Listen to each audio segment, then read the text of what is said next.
Hi. Good. I have one more, and then I'm done.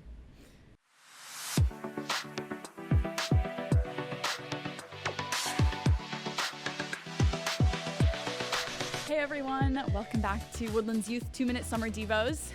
We are wrapping up with the theme of temptation or tests or choices today.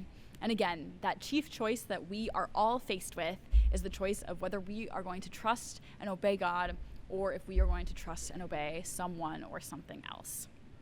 And really this theme of the choice, the test, culminates in Jesus right before he goes to the cross. So this is a very famous moment in Matthew chapter 26. It's the Garden of Gethsemane, and it's right before Jesus is arrested and taken to be crucified, to be killed on the cross.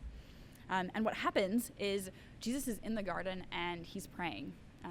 And he repeats kind of this prayer basically 3 times. And a fun fact for you is that now that we're at the last day of the test, but the idea of tests and like a really important choice of if someone's going to trust God or not, usually the pattern of the number 3 shows up. So something happens 3 times, or the number 3 kind of shows up in a lot of places. That's just the biblical author's way of keying us into knowing that, oh, okay, a big important choice is about to be made, a choice of whether or not someone is going to trust God or trust someone or something else. So that's what happens here in this story, is we see Jesus pray 3 separate times. 3 separate times he's praying, and 3 separate times he gets up to tell his disciples to pray too, because they keep falling asleep. But a theme that comes up in Jesus' prayer over and over again is that he's asking God for help. He's asking God to stay with him.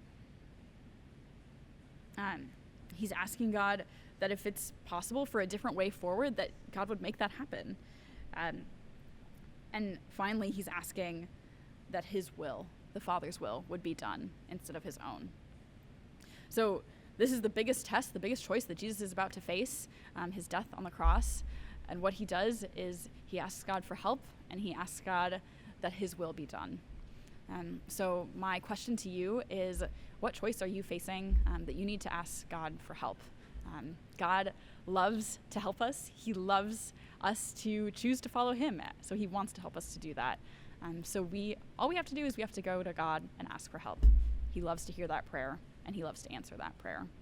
So where can you ask God for help in your life? Think about it, and we'll see you next week. Thanks, everyone.